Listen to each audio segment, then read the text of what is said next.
Hello everyone and welcome back to RS only. So today we will be talking about citizenship. ठीक है, हमारे constitution का एक बहुत इंटीग्रल पार्ट है सिटीजनशिप, राइट? एंड अभी आप लोगों ने अगर देखा होगा 2019 के अंदर उसके ऊपर एक हिस्टोरिक जजमेंट आया था, तब से सिटीजनशिप बहुत ज्यादा इन टॉक्स है, right? So today we will be understanding what are the constitutional provisions for citizenship and what are the statutory laws which have been made by the parliament from time to time. ठीक है, this is very important from your exam point of view, आपके prelims point of view से important है, तो आज हम लोग dive करेंगे इस पर्टिकुलर टॉपिक के अंदर. सो सबसे पहले यहाँ पर एक कॉन्सेप्ट आता है citizens versus aliens. Who are citizens and who are aliens. ठीक है, एलियन हम किसको बोल रहे हैं?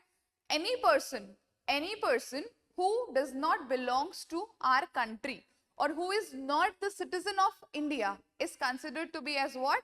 Is considered to be as an alien. ठीक है, और सिटीजन कौन है? जिसको इंडिया की सिटीजनशिप मिली हुई है. क्या मिली हुई है? इंडिया की सिटीजनशिप. सिटीजनशिप कैसे मिलती है? एक ये सिटीजनशिप क्या है? Citizenship is a kind of social और I would say legal contract between whom? Between the people and the country. Okay, India में जो लोग रह रहे हैं, ठीक है, जो इंडिया के नेटिव पीपल हैं, वो कौन बन गए? इंडिया के सिटीजन्स बन गए. By who? By the constitution, by the provisions of the constitution we are the citizens of India. ठीक है, और हमारी इंडियन सॉइल के ऊपर अगर कोई बाहर से आकर रह रहा है, कोई फॉरेनर अगर यहाँ पर आ रहा है, so that foreigner will be called as alien. ठीक है, समझ में आई इतनी बात? सो एलियन भी हमारे पास में दो तरीके के होते हैं. ठीक है, first are your friendly aliens and second are your enemy aliens. Friendly aliens कौन होते हैं? फ्रेंडली एलियंस वो लोग होते हैं, वो फॉरेनर्स होते हैं जिनकी कंट्रीज के साथ हमारे इंडिया का रिलेशनशिप क्या है? अच्छा है. ठीक है, फॉर एग्जाम्पल रशिया के साथ हमारा रिलेशनशिप बहुत अच्छा है, तो अगर कोई Russian people will be coming over here in India, so they will be considered as what? They will be considered as friendly aliens. ठीक है, वेयर एज जिन कंट्रीज के साथ में हमारा रिलेशन थोड़ा सा बिटर है, थोड़ा सा सोर है, उन कंट्रीज के साथ में जिनका हमसे अच्छा ताल्लुक नहीं है, तो वहां के लोग अगर हमारे यहाँ पर आते हैं, उस कंट्री का फॉरेनर हमारे यहाँ पर अगर आता है, so that person will be considered as what? He will be considered as enemy alien. ठीक है, समझ में आया आप लोगों को? सो हर मॉडर्न स्टेट के अंदर दो तरीके के लोग मिल जाएंगे आपको. First is your citizens and second is your aliens. Citizens कौन है? Citizens are the full members of the Indian state. ठीक है, जिनके पास में सारे राइट्स हैं, सिविल राइट्स भी हैं और पॉलिटिकल राइट्स भी हैं. ठीक है, सिटीजन्स कौन है? Citizens are the people who have full membership of the country, plus they owe allegiance to the nation. Also they will get in return what? They will get in return civil and political rights. ठीक है, इतनी बात समझ में आई? Then we come to aliens. Aliens are who? जो foreign soil से हमारे यहाँ पर आए हुए हैं. एलियंस भी दो तरीके के हैं हमारे, friendly aliens and your enemy aliens. समझ में आया? डिस्टिंक्शन समझ में आया आप लोगों को? अब फ्रेंडली एलियंस और जो हमारे एनिमी एलियंस हैं, ये तो हम समझ गए कि कौन होते हैं, लेकिन क्या एनिमी एलियंस को कोई लैक्यूना है या फिर फ्रेंडली एलियंस को कोई एडवांटेज है फ्रेंडली एलियन होने का? So yes, there is a key distinction that जो एनिमी एलियंस होते हैं, they enjoy what? They enjoy lesser rights. ठीक है, मतलब उनको आर्टिकल 22 के तहत जो हम क्या देते हैं, डिटेंशन के अगेंस्ट जो हम सेफगार्ड्स प्रोवाइड करते हैं, वो इन एनिमी एलियंस को नहीं मिलते. ठीक है, जो हम आर्टिकल 22 के तहत गारंटी करते हैं सेफगार्ड्स अगेंस्ट द डिटेंशन, वो इन एनिमी एलियंस को नहीं मिलते. अब ये कौन से सेफगार्ड्स हैं? This we will be reading in our next chapters. Okay? अभी के लिए बस इतना समझ लो कि आर्टिकल 22 के तहत जो अरेस्ट के अगेंस्ट, जो डिटेंशन के अगेंस्ट सेफगार्ड्स होते हैं, वो इन एनिमी एलियंस को हम लोग नहीं देते हैं, जबकि friendly aliens they enjoy these rights as well. I hope you have understood this thing. आगे चलते हैं अब हम लोग. तो उसके बाद में आप लोगों को ये जानना है कि भाई हमारे कॉन्स्टिट्यूशन के अंदर एग्जैक्टली कहां पर सिटीजनशिप के बारे में मेंशन्ड है.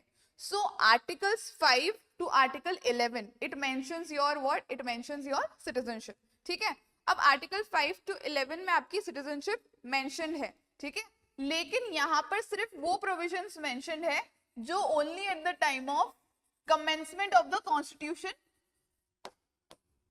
प्रोवाइडेड थे. मतलब जब कॉन्स्टिट्यूशन कमेंस हुआ, ठीक है, जब कॉन्स्टिट्यूशन इनैक्ट हो गया, हमारी कंट्री के अंदर लागू हो गया, उस टाइम के ऊपर कौन सिटीजन रहेगा और कौन सिटीजन नहीं रहेगा उसके प्रोविजंस मेंशन्ड है हमारे कॉन्स्टिट्यूशन में. ठीक है, उसके अलावा सिटीजनशिप से रिलेटेड जो भी लॉज बनेंगे या कुछ भी कानून आएगा तो वो कौन बनाएगा, that will be made by the parliament. और ऐसा कहाँ लिखा हुआ है, it is mentioned in the constitution itself. Okay, इतनी बात समझ में आई.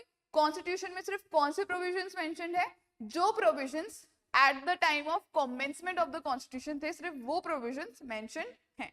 ठीक है, I hope this thing is clear to you people. अब चलते हैं, देखते हैं एक एक करके कि क्या आर्टिकल्स जो है हमारे वो क्या कह रहे हैं. ठीक है, कौन सा पार्ट है, articles 5 to 11 part number 2. Okay, part 2 of the constitution है. फर्स्ट पार्ट के अंदर पूरा यूनियन और its territories are defined, right. So part 2 of the constitution it is spanning from articles 5 to 11. Okay, the constitution deals exclusively with defining who became a citizen of India on January 26, 1950. अभी मैंने बताया कि सिर्फ constitution क्या define करता है कि eight the time of commencement of the constitution कौन इंडिया का सिटीजन बनेगा और कौन इंडिया का सिटीजन नहीं बन सकता. ठीक है, कब हुआ था कमेंस हमारा कॉन्स्टिट्यूशन, हमने पढ़ा था फर्स्ट हमारे सेशन के अंदर, it was commenced on 26 of January 1950. ठीक है, समझ में आया. नाउ आर्टिकल 5 क्या कहता है, सिटीजनशिप बाय डोमिसाइल. मतलब it defines the citizens based on domicile provided they were born in India, या तो वो खुद पैदा हुए हों इंडिया के अंदर, और either parent was born in India, या फिर उनका कोई भी पेरेंट या तो मम्मी या फिर पापा, दे वर बोर्न इन इंडिया, और they were ordinarily resident for 5 years before the commencement of the constitution. मतलब कॉन्स्टिट्यूशन के कमेंस होने के 5 साल पहले से वो हमारे इंडिया के रेजिडेंट हों, वो इंडिया में रह रहे हों, तो उनको एज पर आर्टिकल 5 क्या मान लिया जाएगा, उनको इंडिया का सिटीजन मान लिया जाएगा. समझ में आई इतनी सी बात. ये कब की बात है, this is the talk we are talking about the commencement of the constitution. ठीक है, तब की हम लोग बात कर रहे हैं.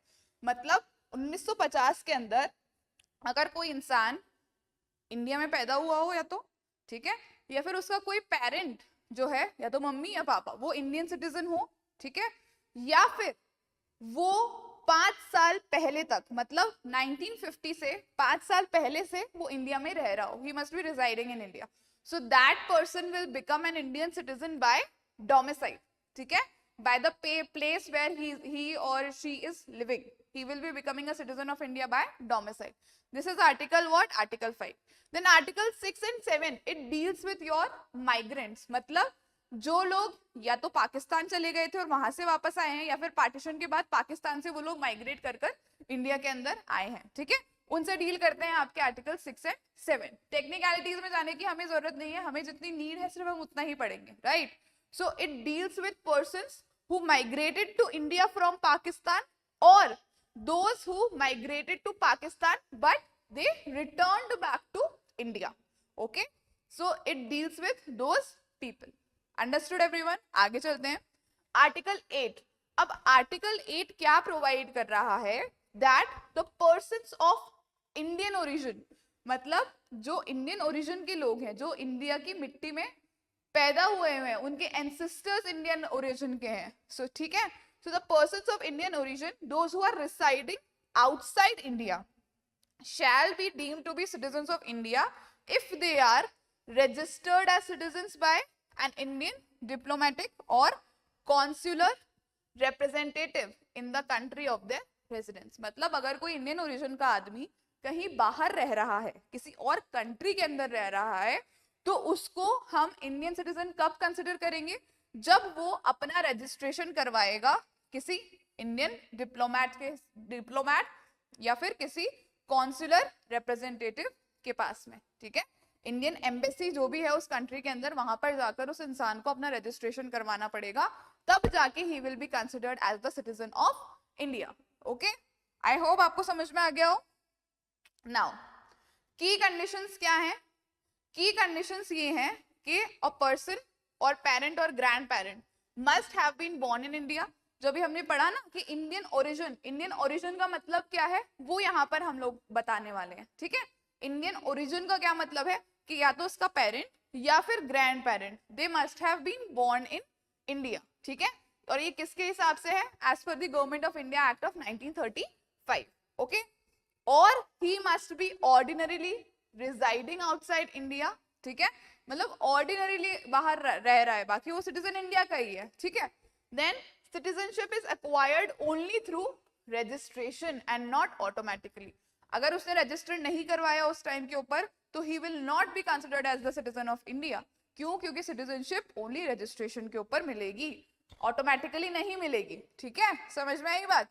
आप खुद सोचो, खुद दिमाग लगाओ कि अगर ऑटोमेटिकली वाला सिस्टम होता तो क्या हमें पता है, क्या द इंडियन गवर्नमेंट जो कि उस टाइम पे न्यूली इंडिपेंडेंट हुई थी, क्या उसके पास में इतने रिसोर्सेस थे कि वो अपने हर एक सिटीजन को, जो भी हर एक इंडियन ओरिजिन का आदमी है, उसको टैप कर पाए? No. So it would have been very difficult. तो जो इंसान रजिस्ट्रेशन कराएगा उसको हम क्या मान लेंगे? उसको हम हमारा सिटीजन मान लेंगे, ठीक है। Then article 9 says for what? Single citizenship. हमारे यहाँ पर क्या कॉन्सेप्ट है? सिंगल सिटीजनशिप का कॉन्सेप्ट है। वेयरएज यूएसए में क्या है? USA has a dual citizenship. Yes or no? USA के अंदर डबल सिटीजनशिप है। उनके यहाँ पर स्टेट का भी होता है, स्टेट मतलब जो वहां की 50 स्टेट्स है उसका भी सिटीजनशिप मिलेगा उनको, प्लस जो एक यूएसए है, यूनाइटेड स्टेट्स ऑफ अमेरिका, उसका भी उनको सिटीजनशिप मिलेगा, ठीक है। तो वहां पर डुअल है, लेकिन हमारे यहाँ पर क्या है? We have only a single citizenship. समझ में आई इतनी सी बात आप लोगों को? आगे चलते हैं। सो आर्टिकल 9 किसका प्रोविजन दिखाता है हमें? सिंगल सिटीजनशिप का। It specifies that any person who voluntarily acquires the citizenship of a foreign state shall not be a citizen of India. मतलब अगर कोई सिटीजन है, वो ऑस्ट्रेलिया में रह रहा है फॉर सपोज, और उसने क्या किया? उसने ऑस्ट्रेलियन सिटीजनशिप ले ली, ठीक है, तो हमारा जो उसका इंडियन सिटीजनशिप था वो ऑटोमेटिकली डिसॉल्व हो जाएगा। क्यों? क्योंकि हमारे यहाँ पर डुअल सिटीजनशिप का कोई भी मेथड नहीं है, कोई भी प्रोविजन नहीं है, तो dual citizenship can not exist. तो जैसे ही वो किसी और कंट्री की सिटीजनशिप अक्वायर करेगा, इंडियन सिटीजनशिप ऑटोमेटिकली डिसॉल्व हो जाएगी उसकी, ठीक है। So this is mentioned where? It is mentioned in your article 9, ठीक है। देन आर्टिकल 10 पे आ जाते हैं हम।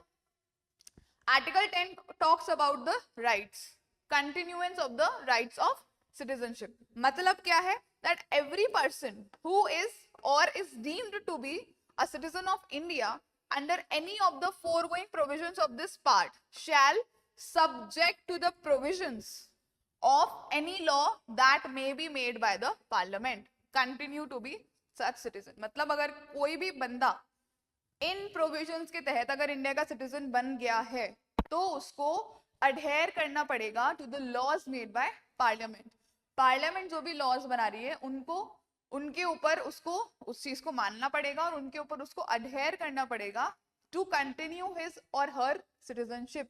अगर वो उन लॉज को वायलेट करेगा तो उसकी सिटीजनशिप जा भी सकती है। ऐसा कहाँ लिखा है? हमारे कॉन्स्टिट्यूशन के कमेंसमेंट के टाइम के ऊपर ये चीज लिखी हुई थी, ठीक है। नाउ आर्टिकल 11 क्या कह रहा है? Article 11 tells about the parliaments power. It grants the parliament the authority to regulate all the matters relating to the acquisition and termination of citizenship by law। ठीक है, समझ में आई इतनी सी बात आप लोगों को? All right, so the parliament it came up with an idea that हम लोगों को क्या करना चाहिए? We should make certain rules and regulations because the constitution only provided for what? The constitution only provided for the rules of citizenship at the time of commencement of the constitution। Okay? तो commencement कब हुआ? 1950 में। उसके बाद में क्या rules follow करेंगे हम? तो इसके लिए पार्लियामेंट ने अपनी आर्टिकल 11 की पावर को एक्सरसाइज करते हुए क्या किया? उन्होंने एक एक्ट बनाया, द सिटीजनशिप एक्ट ऑफ 1955। इस एक्ट के अंदर बहुत सारे रूल्स रेगुलेशंस है, जितने भी लीगल प्रोविजंस है फॉर सिटीजनशिप सब कुछ मेंशन्ड है इसके अंदर, ठीक है। सिंगल सिटीजनशिप फॉलो करते हैं हम लोग, डुअल सिटीजनशिप नहीं है हमारे यहाँ पर। एक्सक्लूसिव राइट्स क्या है, कुछ ऐसे राइट्स हैं जो सिर्फ सिटीजन्स के पास है, ठीक है। कौन कौन से हैं, 15, 16, 19, 29 एंड 30। कौन क्या है इसके अंदर इन फंडामेंटल राइट्स में, वो हम नेक्स्ट हमारे जो सेशंस होंगे उसमें पढ़ने वाले हैं। तीसरा, कुछ ऐसे एक्सक्लूसिव ऑफिसेज हैं जो सिर्फ सिटीजन्स के पास हो सकते हैं, president, vice president, governor, attorney general, ठीक है, सुप्रीम कोर्ट और हाई कोर्ट के जजेस, ये सिर्फ इंडियन सिटीजन्स होल्ड कर सकते हैं इन ऑफिसेज को, ठीक है। आगे चलते हैं हम। उसके अलावा इस एक्ट ने बहुत सारे मेथड्स बताए एक्विजिशन ऑफ सिटीजनशिप के, कि सिटीजनशिप को कैसे एक्वायर किया जा सकता है।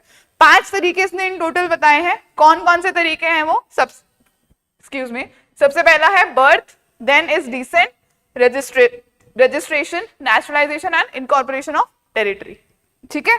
बाय बर्थ मतलब जो लोग यहाँ पर पैदा हुए हैं, citizen by birth in India इस डेट से इस डेट तक, ठीक है। 1950 जनवरी से 1987 तक they should be citizen if they are born in India, ठीक है। 1987 से 2004 citizen only at least one parent was Indian citizen at the time of birth, ठीक है। और after December 2004 one either parent is citizen and the other one is not an illegal migrant, ठीक। Then by descent for persons born outside, उनके लिए क्या है, father को क्या होना चाहिए, इंडियन सिटीजन होना चाहिए, दैट इज प्री 1992। उसके बाद पोस्ट 2004 क्या बोल रहे हैं ये, बर्थ जो है वो रजिस्टर्ड होना चाहिए कहां पर, इंडियन एम्बेसी के अंदर, इंडियन कॉन्सुलेट के अंदर, ठीक है, with in 1 year of the birth. और उसके बाद भी अगर कोई करवाना चाहता है तो विद सेंट्रल गवर्नमेंट का permission they can do that, okay. आगे चलते हैं। Now acquisition by registration and naturalisation. Registration section 5 मतलब अगर कोई भी इंसान जो कि इन स्पेसिफिक कैटेगरीज को फुलफिल कर रहा है और वो इलीगल माइग्रेंट नहीं है, so by registration they can become a citizen of India. क्या क्या रिक्वायरमेंट्स है, person of Indian origin residing in India for 7 years before application. Indian origin का इंसान है, इंडिया में 7 साल पहले से, जब उसने अप्लाई किया उसके 7 साल पहले से इंडिया में रह रहा है, तो he will be getting, he can register as a citizen of India, ठीक है। Persons married to Indian citizen residing in India for 7 years before application। कोई इंसान जो मैरिड है किसी इंडियन से और वो इंडिया में रह रहा है कितने साल, 7 साल पहले से, बिफोर देयर एप्लीकेशन। उसके अलावा OCI card holders registers for 5 years and residing in India for 1 year immediately preceding the application, ठीक है। समझ में आई इतनी सी बात आप लोगों को। और all must take the oath of allegiance, मतलब they will allege to the country, they will be faithful to the nation। आगे चलते हैं। by naturalization, ठीक है। नेचुरलाइजेशन मतलब ऑर्डिनरी जो एलियंस होते हैं उनको ये सिटीजनशिप हम दे देते हैं, ठीक है, क्योंकि वो कुछ रिक्वायरमेंट्स है हमारी वो फुलफिल कर रहे हैं। क्या रूल है, resided in India for 12 years preceding the 12 months preceding the application, ठीक है। मतलब आज अगर मैं अप्लाई कर रही हूँ, मैं दूसरी कंट्री की लड़की हूं, मैं आज अप्लाई कर रही हूँ, ठीक है, तो मेरे अप्लाई करने के 12 मंथ्स पहले से मैं इंडिया में ही रहती हुई होनी चाहिए, मतलब मेरा बाहर कोई आना जाना नहीं होना चाहिए, मैं इंडिया में ही रहती हुई होनी चाहिए। और उसके पहले 11 years आउट ऑफ 14, 14 साल में से 11 साल में इंडिया में रही हुई होनी चाहिए, मतलब टोटल कितने हो गए, 12 साल इंडिया में होनी चाहिए मैं out of 14 years। So this is the standard rule. Waiver किसको दे सकते हैं हम, for persons who have done something incredible for India in the field of science, philosophy, art, world peace और human progress। और लास्ट पे क्या है, इनकॉर्पोरेशन ऑफ टेरिटरी। अगर कोई फॉरेन टेरिटरी इंडिया एक्वायर कर लेता है, उसके सिटीजन क्या हो जाएंगे, फिर इंडियन सिटीजन हो जाएंगे, ठीक है। आगे चलते हैं हम। 3 तरीके के हैं सिटीजनशिप के लॉस होने के। क्या क्या है, रिनाउंसिएशन, टर्मिनेशन एंड डेप्रिवेशन, ठीक है। रिनाउंसिएशन का मतलब क्या है, वॉलंटरीली मैंने डिक्लेयर कर दिया कि मुझे नहीं चाहिए इंडिया की सिटीजनशिप, ठीक है, तो मैं क्या कर रही हूँ, अपनी सिटीजनशिप को रिनाउंसिएट कर रही हूँ। और मेरा कोई छोटा बच्चा है, ठीक है, तो उसकी भी जो सिटीजनशिप है वो ऑटोमेटिकली चली जाएगी, ओके।